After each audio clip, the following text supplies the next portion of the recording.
Ashbourne, a quiet town, green fields, friendly faces. Now a town divided. A storm is brewing, a storm of fear, anger and uncertainty. At the heart of it all, a former hotel, soon to be Ireland's largest asylum seeker centre. A beacon of hope for some, a source of anxiety for others. The news hit Ashbourne like a bolt from the blue. Whispers turned to shouts. Fear took root. The centre, a behemoth, promises to house over 600 people, a number too large, some say, for a town of Ashbourne's size. Resources stretched thin, tensions high, the future uncertain. The heart of the matter is a complex one. On one side, the refugees, fleeing war, persecution and despair, seeking safety, shelter and a new beginning. On the other side, a community grappling with the unknown, fearful of the changes this influx might bring.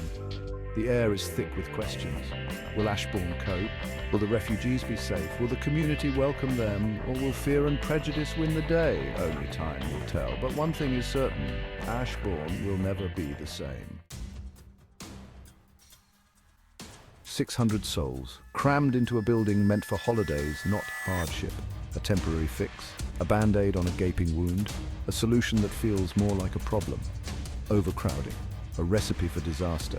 Ashbourne, a town with a big heart, fears it is not big enough. Not enough houses, not enough schools, not enough jobs.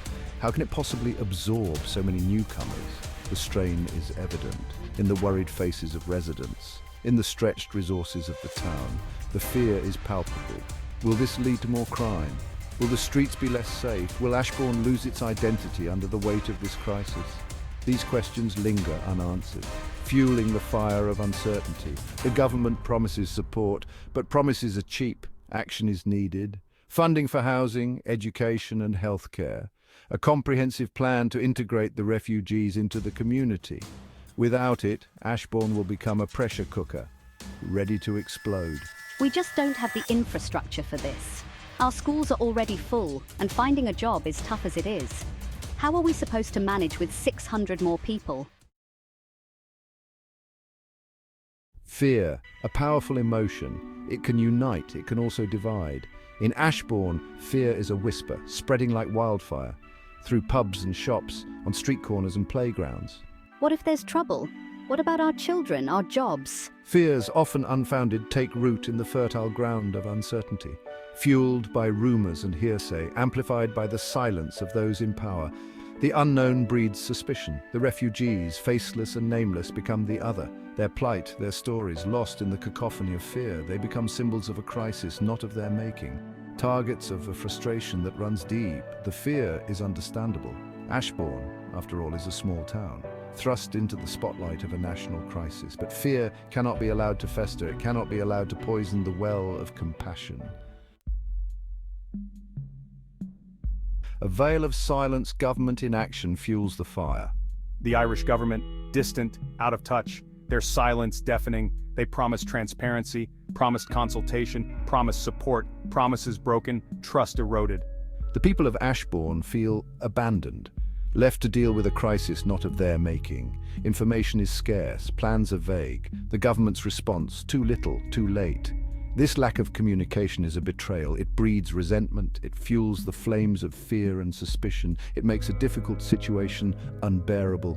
The people of Ashbourne deserve better. They deserve honesty. They deserve a plan. They deserve a government that listens, a government that acts, not one that hides behind closed doors. A glimmer of hope, compassion persists in Ashbourne. Even in the darkest of times, hope flickers. In Ashbourne, it flickers in the hearts of its people, a community known for its warmth, its welcoming spirit. Volunteers step forward, offering clothes, food, and a helping hand.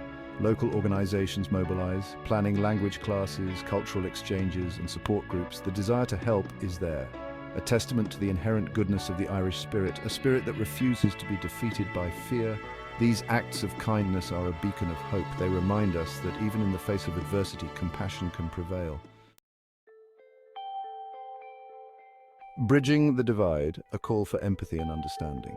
Ashbourne stands at a crossroads, fear and compassion, suspicion and understanding. The path forward is unclear, but one thing is certain, dialogue is key. The refugees are not numbers. They are people, with stories, hopes, and dreams. Their voices must be heard. Their experiences understood. The community's concerns are valid.